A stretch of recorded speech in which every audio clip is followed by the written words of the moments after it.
Hello दोस्तों, स्वागत है। तो कैसे हो भाई साहब? अब आज की इस वीडियो में हम बात करेंगे एमएससी सेकंड सेमेस्टर एग्जामिनेशन 2024 का पेपर देखने वाले हैं। क्योंकि इससे पहले यहाँ पर मैंने जो है third paper, second paper, first paper मैंने ऑलरेडी अपलोड कर दिया है। आप हमारे चैनल पर जाकर देख सकते हैं। ठीक है, और डिस्क्रिप्शन में हमारे टेलीग्राम व्हाट्सएप ग्रुप का लिंक है, अभी के अभी ज्वाइन कर लेना है। काफ़ी ज़्यादा हेल्प मिलेगी आपको। ये तो खैर सेकंड सेम का पेपर है, थर्ड फोर्थ सभी सेम के पेपर आपको मिलने वाली हैं। ठीक है। और नीचे आप कमेंट करके ये भी बताइएगा कि आप किस यूनिवर्सिटी से हैं, ताकि आपकी यूनिवर्सिटी के भी हम पेपर अपलोड कर पाएँ। तो ये है 2024 का पेपर। और बात करें अभी जैसे रानी दुर्गावती विश्वविद्यालय हुआ और कई सारी देव यूनिवर्सिटी हुआ, यहाँ पर एग्ज़ाम अभी नहीं हुए हैं, उनके लिए जो है काफ़ी ज़्यादा यहाँ पर इंपॉर्टेंट हो जाता है ये पेपर।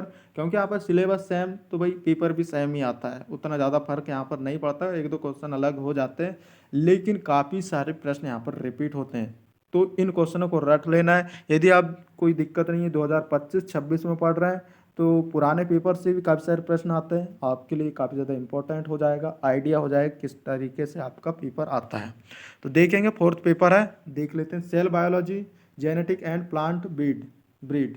ठीक है, 40 अंक का पेपर है। हो सकता है आपकी यूनिवर्सिटी में यही पेपर 50 अंक, 60 अंक, 70 अंक, 75, 80 या 100 अंक का आता हो, कोई फर्क नहीं पड़ता। यहाँ पर क्या होता है, 2-2 अंक के प्रश्न आते हैं। आपकी यूनिवर्सिटी में हो सकता है यही प्रश्न 5-5 अंक के आते हो, मैं आपको पहले समझा दे रहा हूँ।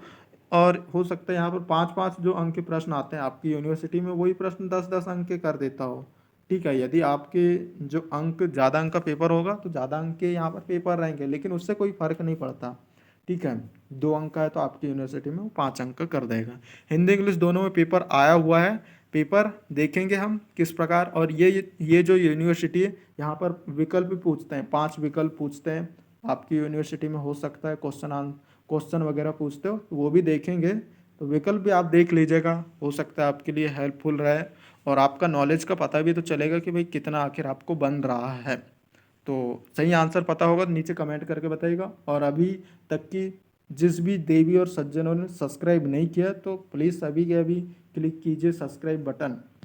ठीक है, देखेंगे हम। फर्स्ट यहाँ पर ऑब्जेक्टिव क्वेश्चन है, चिकनी भित्ति एंडोप्लाज्मिक रेटिकुलम के लिए कौन कौन सा कथन गलत है? ठीक है, एसीआर फास्फोलिपिड और कोलेस्ट्रॉल के संश्लेषण के लिए जिम्मेदार है। ठीक है, और मैं हूँ यहाँ पर ठहर केमिस्ट्री वाला। ठीक है, मैं हूँ ठहरा केमिस्ट्री वाला, क्योंकि यहाँ पर मैं केमिस्ट्री की हमारे चैनल पर काफ़ी सारी वीडियोस मिल जाएगी, और मैं खुद केमिस्ट्री से हूँ। तो आपके लिए यहाँ पर काफ़ी सारे कमेंट वगैरह आ रहे थे कि बॉटनी के भी अपलोड कीजिए, इसलिए पेपर यहाँ पर लाया है।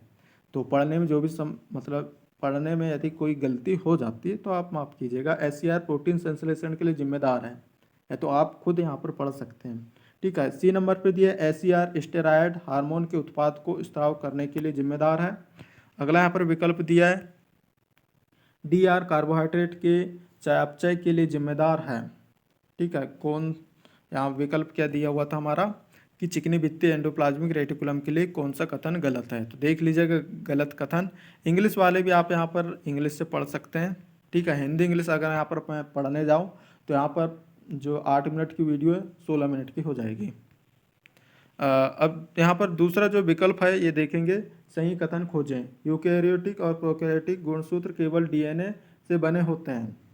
यूकेरियोटिक और प्रोकैरियोटिक गुणसूत्र केवल आरएनए से बने होते हैं। सही कथन है यहाँ पर खोजना है आपको। ठीक है, चाहे आपकी यूनिवर्सिटी में विकल्प ना आते हो, फिर भी तो आप दिमाग लगा ही सकते हैं ना। यूकेरियोटिक गुणसूत्र या तो डीएनए या आरएनए से बने होते हैं। डी नंबर पे दिया प्रोकैरियोटिक गुणसूत्र या तो डीएनए या आरएनए से बने होते हैं। ठीक है, सही कथन आपको फाइंड आउट कर लेना है, क्योंकि इंग्लिश से विकल्प भी दिए हुए हैं। तीसरा यहाँ पर प्रश्न है, क्रॉसिंग ओवर कहाँ होता है? डाइकिनेसिस चरण में, एनाफेज चरण में, पेकिटीन चरण में, लेप्टिटीन चरण में? किस चरण में होता है देख लेना है आपको। और यहाँ पर जो चौथा है वो देख लेंगे हम, एपो एपोप्लो क्या एपोप्टोसिस के लिए कौन सा अंगल उत्तरदायी है? केंद्रक, सेंट्रोसोम, कोशिकी पंजर, और यहाँ पे क्या विकल्प होना चाहिए? ईटोकार्डिया। क्योंकि यहाँ पर वाटर मार्क आ गया, पता नहीं रियलमी वाले क्या चाहते हैं। कोई दिक्कत नहीं है, इंग्लिश से तो यहाँ पर आपका दिख ही रहा है, इसे पढ़ लीजिएगा। यहाँ पे अगला जो विकल्प है, पुराने विश्व को नए विश्व का उपहार क्या है? मक्का और आलू, गेहूं और धान, सरसों और धान, चाय और कॉफी। देख लेना है सही आंसर। अब यहाँ पर आ जाती मेन बात, पांच पांच प्रश्न पूछे हैं 2-2 अंक के। हो सकता है ये जो प्रश्न है ये आपकी यूनिवर्सिटी में 5-5 अंक में पूछते हो या कितने भी अंक में पूछते हो, उससे क्या है, क्वेश्चनों को आपको लिख लेना है और इन क्वेश्चनों को तैयार भी करना है। ठीक है, या तो आप जिस भी नोट से पढ़ रहे हैं, बुक से पढ़ रहे हैं, वहाँ टिक मार्क कर लीजिएगा। पहला प्रश्न है, राइबोफ्लाविन क्या है? संक्षिप्त में टिप्पणी लिखिए। ठीक है, write or riboflavin explain in brief. 8वें में भी यहाँ पर प्रश्न दिया हुआ है, आयनोफोर क्या है? आयनोफोर क्या है? संक्षिप्त में टिप्पणी लिखिए। अगला यहाँ पर इकाई दूसरा से आप प्रश्न पूछा है, क्या बैक्टीरिया के प्रतिरोध स्थानांतरण पर संक्षिप्त में टिप्पणी लिखिए। अगला प्रश्न इसके अथवे की पॉलीटीन पर संक्षिप्त में टिप्पणी लिखिए। तीसरे इकाई से प्रश्न है यहाँ पर, अनुवांशिकी में 9:4:3 अनुपात का अर्थ क्या है? समझाइए।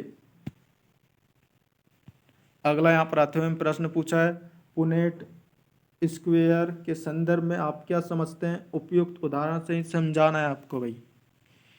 अब यहाँ पर जो 8वें का प्रश्न है वो भी हम देख लेंगे। 8वें का नहीं, 5वें नंबर का क्या दिया हुआ है,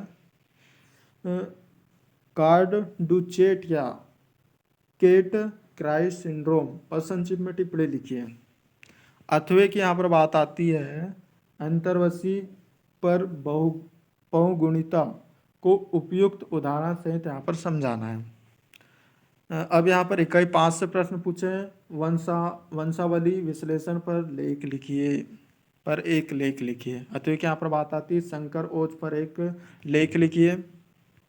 चलिए भाई, अब यहाँ पर सेक्शन सी की बात करते हैं। चूंकि 5-5 अंक के प्रश्न है, आपकी यूनिवर्सिटी में हो सकता है ये 10-10 अंक 15-15 अंक में आते हो, तो कोई दिक्कत नहीं है। देख लेते हैं प्रश्न।